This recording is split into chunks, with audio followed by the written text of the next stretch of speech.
Greetings and welcome to this edition of Leadership Edge. I'm Dr. Chavonne. I hope you all are having a wonderful month of March. I can't believe it. We're in our third month of the year, but to God be the glory in all things that we do. As you know, Leadership Edge is a show that is empower women to elevate their careers and personal growth with practical leadership strategies and inspiring insights.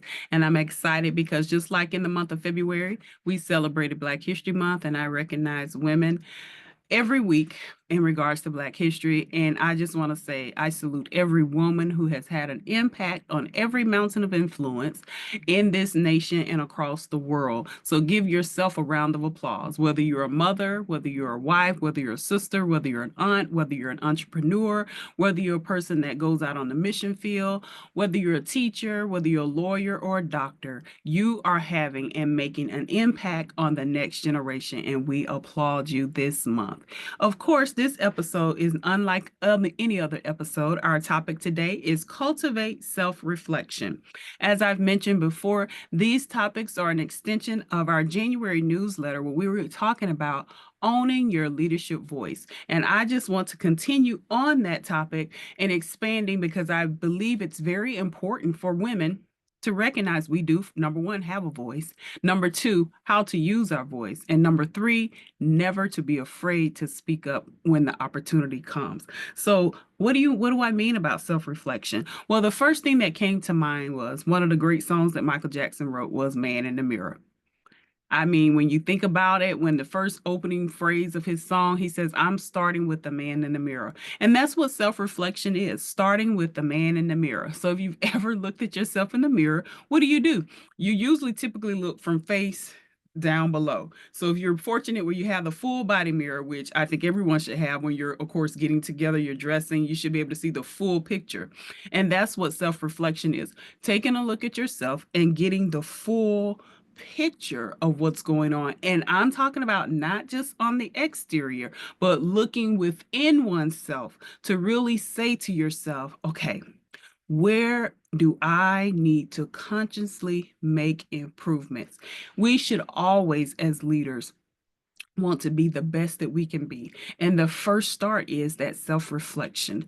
And I just want to kind of highlight and discuss some tips on how we go through this process of self-reflection. Sometimes it can be challenging. It can be hard to want to take a look at ourselves because we want to make ourselves sometimes, and not everyone, seem that we don't have issues or that we're perfect, we do things well, we lead well, we have an influence, we're influencing people, which is possibly true. You are influencing people, but why not try to make sure we're doing it to the best of our ability?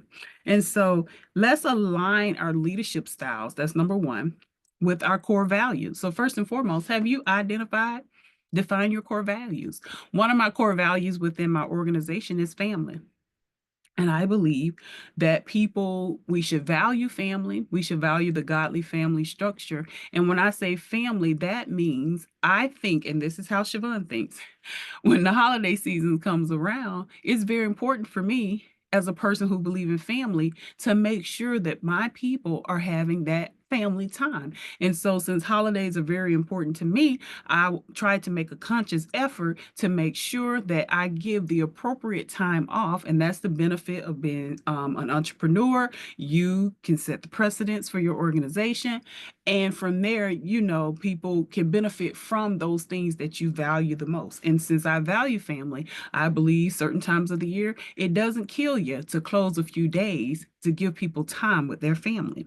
So number one, define your core values. Have you ever really just sat down and thought about what are my core values? Are my core values typically is an extension of childhood, things that our parents have poured into us, which is nothing wrong with that.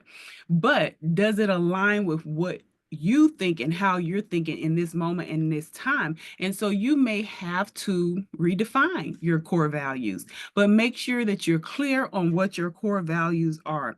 What matters to you as a leader is very important. If you don't know what matters to you, how are you going to be able to know what matters to others? And so those core values are your compass. And you think about a compass, it has north, south, east, west. And in between the compass, you have southeast, southwest, northwest, southeast. So you have direction all around the compass. So no matter how you hold your compass, it's going to give you a direction. And that's what your core values do for you as well. Your tip number two, under aligning your leadership styles with core values, model your behavior you expect. If you expect people to operate integrity, you need to operate in integrity. If you expect people to operate in honesty, you need to operate in honesty. If you expect people to be egotistical because you're egotistical, that's the kind of value you're going to project. That's the kind of you're going to receive as well. So be mindful of the behaviors that you are projecting, because your behaviors are your actions. It sets the standard for your organization. If you come in with a servant leadership style, then the others will pick up. Now, I'm not saying everybody in your organization will operate with a servant leadership mindset, but if you're setting the precedence, starts at the head, it trickles down to the body. And so others will take hold to that, because when a person comes works for your company, they should be or should research to find out what is the value, what are the values of this leader. And if that leader's leading with a servant leadership style, they're leading with a transformational style, usually your people should adapt to that style or incorporate that style within their leading model. Communicate with transparency. It's good to be transparent with your people. I'm not telling you to tell your people all your information, but be transparent. Speak up. If you made a mistake, or you realize you made a mistake, or you really just don't know the answer, but you're seeking the team to come together to make a decision, it's okay. It doesn't diminish yourself as a leader. It really uplifts you and gives a greater respect for you as a leader when you can be transparent. And number four tip, under aligning your leadership style with your core values, hold yourself accountable. That's about self-reflection. Regularly check yourself. I remember I believe it's a rap song where they used to say, check yourself before you wreck yourself. You do a self check. Call yourself back in. If you may have spoke out of line to a person, and even if that person was in the wrong, but you still allowed yourself to speak outside of what you would normally speak in your tonality, then you go and you check yourself and go back to that person, apologize, reiterate with them that you were not pleased with what they did, but you were in the wrong by the way you spoke to them. Because we have to remember, if you run an organization and everyone is an adult, we need to show mutual respect to one another.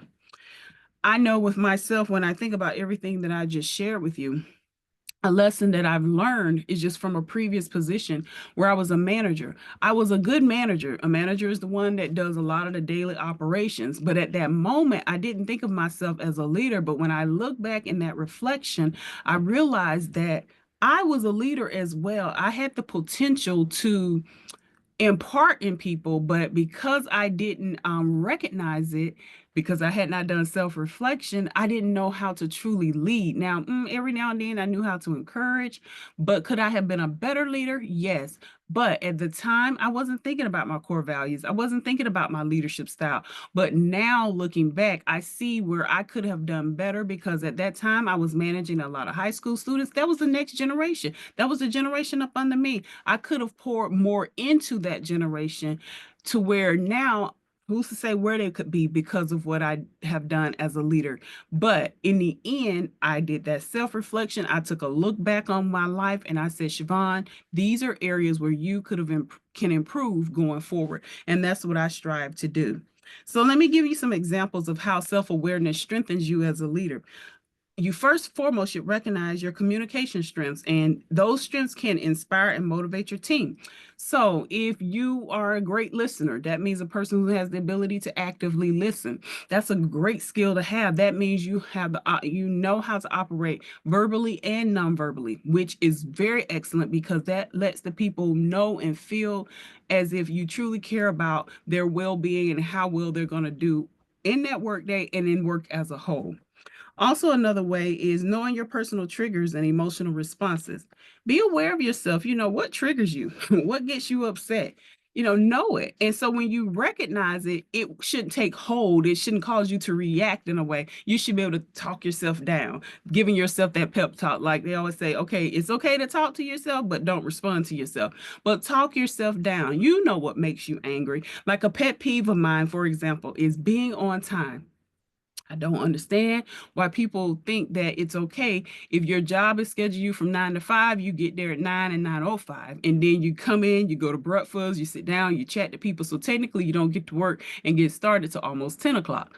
And I'm a firm believer that you be on time. Give yourself that extra time you need when you come into the job. If getting your breakfast, having that quick chat with a friend, it's cool. If you get there at 8:45 and you allow yourself that time to do that, and then at 9 you're on the clock and you're ready to get to work. Also, just getting places on time. I'm just a prompt person. I believe like going on a flight. Yeah, they may tell you, oh, you just get there 2 hours beforehand, but you have no control over what could happen in the weather, what could just happen at the airport. You just never know. So allow yourself that time so that you're not feeling rushed and overwhelmed. So that first segment was very important. That leadership style aligning with your moral values and your core values, that helps you in your self-reflection process. Know your leadership style and know your core values. Keep in mind your leadership style can change based on situation, but know your dominant leadership style. So here's 5 essential tips for cultivating self-reflection. Number one, schedule some time on your calendar for self reflection. We got all kinds of calendars. You got Google Calendar, you got Outlook, you got Yahoo, whichever calendar you use. If you're old fashioned pen and paper calendar, that's cool too. Put that time on your calendar where you're going to have that me time and just reflect. Reflect over the week's work or reflect over just a whole month as a whole if you want to do it monthly, and just sit and think about situations and think about how you could have done differently and what you could have done differently in those situations, and make those notations down to be more aware going forward when you're placed in certain situations, because some situations may come around again, and the next time they come around you'll be like, oh, I remember when this happened. Oh, I remember I said to myself I should have done this instead of doing that. And so that really helps you in that process when you schedule that time of self-reflection. Number two, keep a journal with you. We call it a leadership journal. You can go out to my website and download the journal that I have. However it is, keep a journal. Even if you go by the old-fashioned spiral notebook, keep it in front of you. That way, when you're having that reflection time, you're making those notes for yourself. It can be a reference guide for you to go back to when you're placed in certain scenarios. And also, if you are a person who's in training and development, you can use those scenarios within your training and development to grow other people. Seek honest feedback. Have friends in your life, have mentors in your life, have sponsors in your life that are not going to always pat you on the back and say, good job. They're going to give you that constructive criticism that you need. They're going to call you out when you need to be called out, and they're going to show you the love you need so that you can continue to persevere and move forward and excel in all that you do. Align your decisions with your purpose. The only way you're going to know your purpose, in my book, you need to seek the Lord to know what your purpose is. And when you seek the Lord to know what your purpose is, then you're able to align your decisions with that purpose. And embrace continuous growth. How do we grow? Through learning, learning from our mistakes.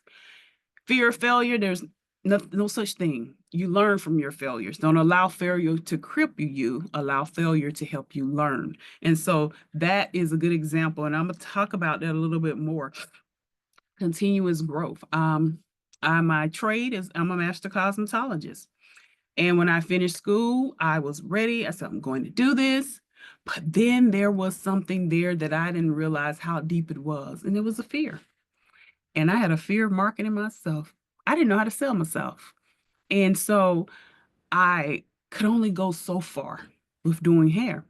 And I remember when the day that I was asked to step away from being a master cosmetologist, because I was a commissioned stylist. And of course, when you're a commissioned stylist, that chair needs to make money. And when I stepped away, I was devastated. I felt a little humiliated. And I recognized later on, I kept telling myself, oh, I failed at this. I failed at this. It wasn't that I couldn't do hair. I excelled in cosmetology school. I passed my exam the first time around. I knew my stuff, but I just didn't know Chavonne, how to market Chavonne. It wasn't until a few years after that that I began to reflect on my experience. And that's when I realized, no, it wasn't that I failed. It was I recognized what was really the source of what the issue. So I had to put within myself that if I ever do anything again, Chavonne, you got to learn through your voice to speak for yourself.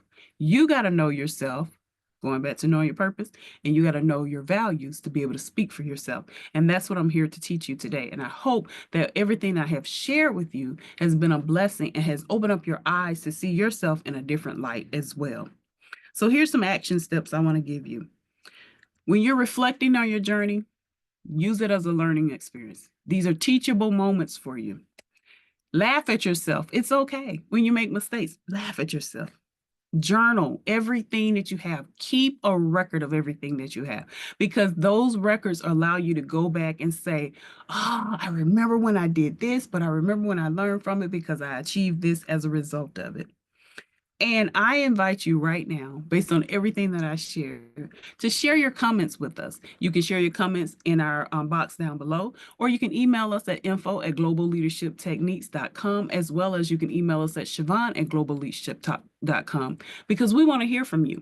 We want to know that what we're sharing with you is empowering you, is motivating you to lead with your own voice and to know your voice in those rooms where you're seated at those tables, where you're going to have the greatest impact on not only the next generation, but on the nations that God may place you in as well. So thank you so much for joining me for this episode of Leadership Edge. Once again, I want to say happy Women's History Month. Ladies, we are all making history. Doesn't mean just because you may not be in that textbook, that's okay. But we're all having an impact on the history. And the next generation, if you keep sharing it through those journals, they'll have a trail from you from the previous years to know how they can excel in the years to come. Once again, thank you so much for joining me for this episode of Leadership Edge. I encourage you right now to visit us on social media and like our pages on Instagram and Facebook and LinkedIn. Our page is Global Leadership Techniques.